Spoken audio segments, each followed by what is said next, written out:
Spinal extension is actually a really important thing for you to practice, especially if you spend a lot of time sitting, if you work at a computer, if you drive a lot, or if you just do anything for work that has this forward motion, this leaning forward, working with your hands. All of that sort of collapses your thoracic spine, the upper part of your spine, or the middle part of your spine basically, collapses that and can prevent you from being able to take deep breaths into your diaphragm because it closes the rib cage and can send all of those muscles, the intercostal muscles in between your ribs and in the diaphragm sort of into an atrophied state. And then you might find that your breath gets a little shorter, or you start breathing up a lot higher, and that puts stress on your neck and shoulders. So you want to practice thoracic spinal extension to help you get those great deep breaths into the base of the rib cage, into the abdomen.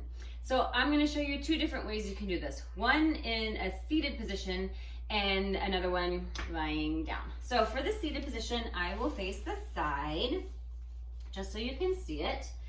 Now, remember this, you do not need any more extension in your lumbar or lower spine. That is its natural curve, it's already there. Unless you are permanently in a tucked position, you usually do not need to focus on extension there. The extension that you need to work on is here in the thoracic spine, behind the rib cage, between the shoulder blades, all that good stuff.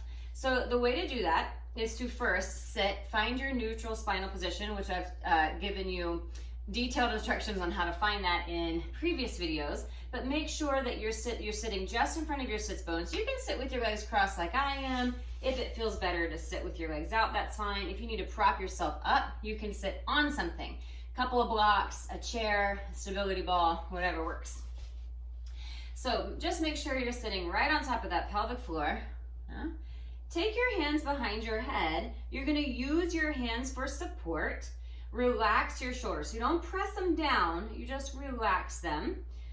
First, reach the crown of your head up toward the ceiling. Inhale, and then as you exhale, pull your belly button back towards your spine so that you feel what it feels like to engage those deep abdominals.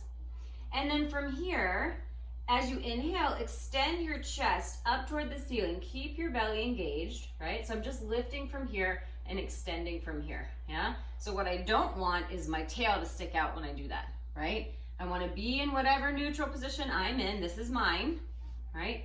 Pull the belly back, lift the chest up, and use my hands for support. My eyes, my nose, my chin, my head is along for the ride, and then bring it back to center. Pull, relax everything, relax the shoulders, lift the crown of the head first, decompress the spine, pull your belly button back towards your spine, lift the chest on an inhale, and then you can exhale, bring it back forward. I'll show you one more time. Pull the belly back, lift the chest on an inhale, breathing there, and then come forward.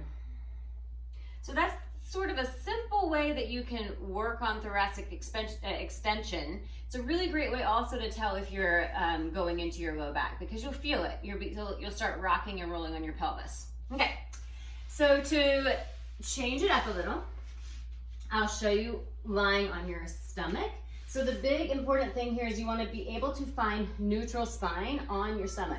So your hip points and pubic bone press down into the ground. Yeah? So when I do this, I'm finding a neutral spine. I'm actively pressing down and making sure that my spine stays neutral. I don't want any of this to move during this exercise. So I'll start with my hands down on the ground, and you can lower your forehead to your hands. Pull the belly up toward your spine to begin, so your abdominals are engaged. Press the hip points and pubic bone down, and then just lift the head and the chest on an inhale, going only as high as you can without moving the lower body or sticking the tail up and out, and then lower down.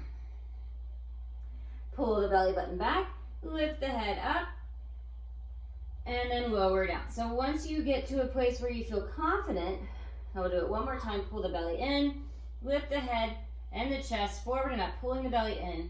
Press the hip points and pubic bone down. Keep that, pull the belly in. Stay here, try to lift your hands to your head and lower down. And then again, so this works that strength. Lifting up and down. So a few more times here. Make sure your shoulders are soft. Use your breath. And then when you're done, press yourself back into a child's pose, reaching your arms forward, really stretching out the back.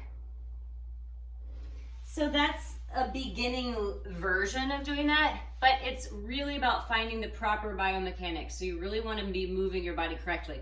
You can be an advanced mover. You can work out all the time and still need to go back to the basics. It's something I always say. Never ever think that you're too good to go back to basics. All right, so that's spinal extension. Hope it helps you feel a little bit taller in your seat and breathing throughout the day.